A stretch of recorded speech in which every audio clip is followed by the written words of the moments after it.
Welcome back everybody, DestinysJesus here, and I've had a lot of questions in my comments and just Twitter DMs and stuff from people asking what shotgun is meta, whether it's the charge versus the tac, or in my opinion what it could be is the Dragon's Breath depending on your playstyle.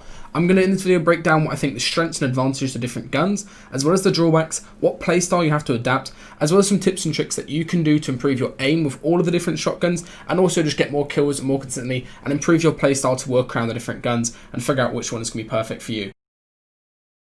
So the Dragon's Breath also got a buff. It got a 13% damage increase. That means that the gold one can one pump with a 200 and the purple one can hit for 190 to the head as well. The one thing with the Dragon's Breath is the reload is extremely long and you need a swap weapon at all times with it, and it's only really workable within like kind of a 1 to 1.5 tile radius. So you can see here basically one tile away from each other. I aim point blank towards the body and I will still hit for an insane amount of damage. The real drop-off comes when you come about 2 tiles away from each other. Now at this point, it really doesn't do too much damage and you're much better off just using an AR or an SMG because of that reload time. When it comes to using the Dragon's Breath in-game, you need to make sure that you alter your playstyle to just try to commit into the box or play an extremely close angle where you then can swap to an SMG and your opponent won't be able to outbuild you. So let's say like this, and I'm just playing this smart long-range angle, even an angle above like this, and going for the replace. It's too far away from somebody to get like a significant amount of damage off. If they're a little bit closer, maybe you'll hit a higher shot, but most of the time, you're going to be playing an extremely close angle like this, playing around for them to edit on you. So my opponent edits on me here, I can just run into the box and hit a big shot and then commit to an SMG. And there's no gun in the game that will let the opponent get more damage off on you than you'll get on them unless you miss your shot. Especially if somebody's got a charge, if they open and edit on you and they're just trying to charge up a shot, you'll run in their box, hit them for 150 and then SMG stop and kill them instantly. Another quick tip is whenever you're box fighting somebody, also just make sure you set up in metal and rebox in metal, just so you don't set fire to yourself. It's pretty annoying if you just start getting damage, but the damage effect is pretty nice because you will set fire to them in wood and in brick in game and it'll damage them as well. The real way the Dragon's Breath excels in game is basically using it to counter your opponent boxing up and also get free shots on them. Because of the fire it counters you from editing out, it just won't let you edit out. So whenever you set up, make sure you set up in metal or set up even closer to the wall. And then let's say here I go for the wall take and I miss my shot for whatever reason, obviously just might be bad aim. At this point, their entire box will set on fire and they won't really be able to edit out. You see here, my opponent won't be able to edit out. Then I can come from the side and go for a shot on him, something like that. It's a very unique strategy, and obviously the fire spreads pretty quickly, as you can see here. It spreads outwards and it doesn't really stop until it hits like a very far radius. And most of the time, it will break down an entire house. It's also very good for getting people out of a house, or if they're just hiding or turtling up. You can just shoot the house and try getting it set on fire. Easiest way to do this is just placing a floor or something, and then shooting it. You see there, it will catch sides to the floor. Now the house will ignite, and everything will burn down. And at this point, you can just rout out somebody who's hiding. A couple tips when it comes to using a Dragon's Breath and getting better with it in game is make sure that you're not playing too long range of an angle like this where you're kind of expecting your opponent to peek on you. You never want your opponent to be peeking on you just because you won't have that advantage, or you're going to be close enough to do a massive amount of damage and then swap to your swap weapon. Normally you want to play a much tighter angle like this, so if you were to get the wall, you can jump up and hit a massive damage shot and then reset, and then you have control of the fight or something similar to that. So this is pretty much the easiest way to upgrade. Whenever you land at a POI, just try looking out for these vaults. They've got set spawns. You go and grab it and you get 100 gold. I think the max you can get is 120.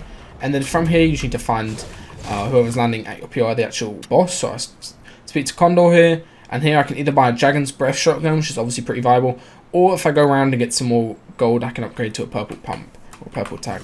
So easiest way of getting gold, if you just need a couple bit of extras, is just to break all like the bits of furniture around the buildings. A bit more gold, there we go. So that should be enough to just break a bunch of containers and things around onto the vault. Now I should be able to upgrade, and that's basically the easiest way to upgrade. You need to make sure you look out for those little safes that are around in different POIs. There's a couple in Misty, a couple in Sweaty, and basically all the major POIs. Just make sure you look out for them, or you can just complete 2 bounties in the same game. Another way of getting a guaranteed Dragon's Breath is coming up here to the north steamy houses where Blaze spawns. She can also spawn over at this island, so just check there, she's not up here. So basically what we're going to go ahead and do is go talk to her. Obviously you can accept a bounty off her first, which is always really useful. It tells you the nearest players, and then you can duel her. And the nice thing about this is it pushes you back, there's a little explosion, and then you can just shoot her from a long distance. Dragon's Breath's really not effective at this range, so you can just go ahead and kill her for free, get the Dragon's Breath, and now you're chilling and you can W key. So the Tac Shotgun just got buffed today. It basically got an extra shell added to all rarities, so the blue and green got an extra up to 4 shells, and the purple and gold got added up to 5 shells. Makes it a lot more workable, and you can use it a lot more offensively in that fashion because you don't run out of bullets as quickly. Also got a reload increase. It's a lot easier to just reload a shell real quick whenever you're in the box, and also that helps with your movement. Whenever you're moving around and acting aggressively, you can reload a lot quicker. Another small change is a 5% damage increase. This means that the max headshot with the charge is now 209. The blue one used to be just 200, I'm pretty sure. And that also means that the quick shot to the body is now 93 rather than the old damage variant. And max body shot damage 139 as well. A couple things with the charge: whenever it comes to actually box fighting, you never want to play offensively, mainly because you'll be put at a disadvantage compared to someone who's playing on the defense. This is just because you always have that innate disadvantage where somebody in the box can charge up their shotgun, or they can jump out at you with attack, and you're kind of stuck there going for a quick shot. However, on that note, what you should be doing for quick shots, a couple of people don't really recommend this, but I still think it's kind of the king in terms of getting a quick shot off. It's just double clicking. Really just don't overcomplicate it and try to hold down and then get the timing down where you can go for a shot off. Just double click your mouse as quick as possible and you'll get a shot off much quicker and more consistent, rather than having to rely on holding and then letting go with a certain amount of time, which obviously can have some delay there, and it's likely to lead you to missing your shot as well. Also, when it comes to using a charge, you need to make sure that you're playing longer range angles, ideally with a centerpiece in your box that you can peek around of, whether that's on a stair like this and doing some kind of variant of peek like that, whether that's cross box peeking, cross two boxes like this on somebody, just like that, or whether it's even peeking behind a cone and using that for a right peek on your opponent, popping out and then going for a timing shot where you can charge before. You never just want to be going for a counter peek where you have to jump up quickly and shoot, because that means the person who can hold the angle on you will have an advantage.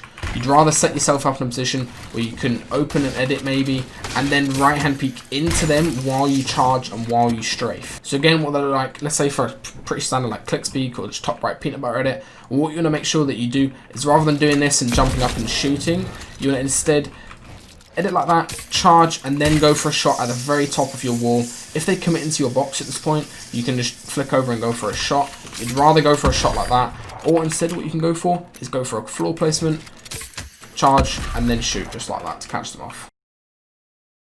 So the Tac got a damage nerf compared to previous seasons where it was in, like in Season 3, but it still hasn't been changed at all since the start of this season. So that's pretty much just means a 120 headshot and an 80 body shot. It means you can 2-tac if you hit all your pellets to the blue tac at close range, but most of the time you're just going to go for 3 tacs, basically just going for all body shots and trying to kill somebody that way. So the biggest mistake I see this season when it comes to shotgun meta and the shotgun fights is the fact that people aren't realizing what their opponent is using and also aren't playing to their own advantage like that. Let's say you're using a tac versus someone who's using a charge. You don't want to give them these long angles. You ideally want to place extremely close to the wall and also play around a right hand peek where you can't just get traded heavily and you always have something to fall back on. Like, let's say here the guy starts charging. I don't really just want to come in for a wall take because at this point I can't really edit on him right at all. You want to make sure that you're playing a lot closer to the wall, getting in your opponent's face, and you always have that possibility where you can get in their box and go for 50-50 once you have that HP advantage. Never commit in with attack unless you can 2-tac them with body shots cleanly. You never want to get into a situation where you're going to exploit into somebody's box and try to close the fight out quickly when you have to hit more than 2 shots. So let's say here I jump in, he can easily just charge up a shot, and at this point I have to hit 3 shots in a row, and there's a very high probability of you losing that fight. This is a really nice crosshair placement trick I learned from Resub in his most recent video. I'll leave a link in the description, and it's basically where you want to put your crosshair when it comes to getting the maximum amount of damage with your tac. You don't want to aim actually at the head level, mainly because the tac pellet spread is so wide that you won't do as much damage as possible. So here if I was to shoot with the head directly with my center of my crosshair on his head, it will only do 88. What you want to do instead is aim towards the neck, kind of lower jaw into collarbone area. At this point it will do 104, just because the pellets are going into his head as well as the extra pellets that normally would miss are going to his upper body and into his shoulders. So this is probably going to be the best way in my opinion to work on your aim and just get used to using the new shotguns and just getting better at aim dueling with them. So it's basically my box fight duels map. I've showed this a couple of times already on my YouTube channel and also in my box fighting masterclass. But this is probably the best map to do it just because it's enclosed and also you can work on multiple things at the same time. Playing offensively, defensively, rather than just box fighting straight up, or rather than just having to aim duel where you're not involved in building or editing, which is obviously quite an important part of the game. So up front here we've got the Tac AR, the AK and the pistol, Dragon's Breath, Charge and also the Tac, spawn with the Tac normally as well. And then the P90, the regular blue SMG, which is super good with the Dragon's Breath, and then also the blue Psalm SMG.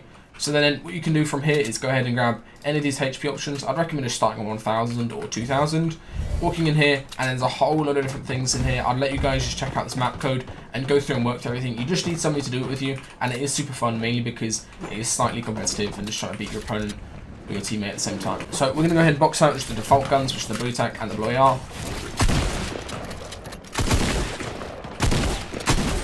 So in here you can work on practically any loadout that you want to use when it comes to box sighting in games. So we've got this jumbo one.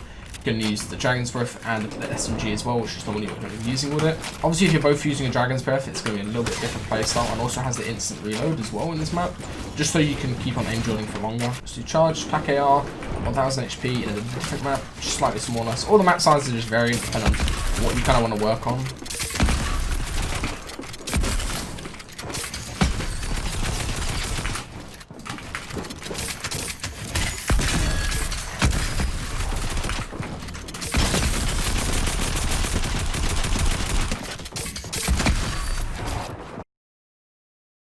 So based off everything we've already covered in the video and the strategies you can be using with each shotgun, this is what I'm going to recommend for you based on your playstyle and what shotgun you should be using to have the most success in game.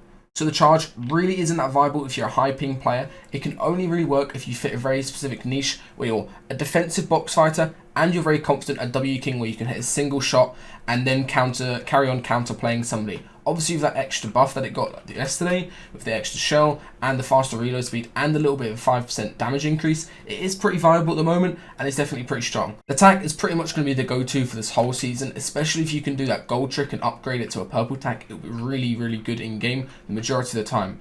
You really shouldn't be overcomplicating it, and if you are going to be just jumping in somebody's box, make sure you get that HP advantage and you'll have a lot more success with the tac, mainly because it's so simple. You can just run tac and any other gun and it's going to be standard. Last season, back when the tac was worse and the charge and tac were in the solo meta at the same time, every single top tier pro was running a tac. You need to be running a tac just because it's so much more consistent, especially in laggy lobbies. When it comes to the Dragon's Breath, obviously it's very hard to find and there's a couple unique spots around the map that you can find it. But if you want to try playing out of it, I'd recommend landing at those spots and you could definitely find that this is your gun. The buff it got with the range and also the damage increase is absolutely insane, and I highly recommend you just trying it out and feeling whether you like it or not. Obviously getting used to the fire mechanic is quite unique and you just need to get in the habit of practicing with it as well. As always, I hope you guys enjoyed this video. Make sure to leave a like and subscribe if you enjoyed the content. Going to be posting a lot more videos this season, so make sure you put on the noty bell as well, just so you don't miss any uploads in the future.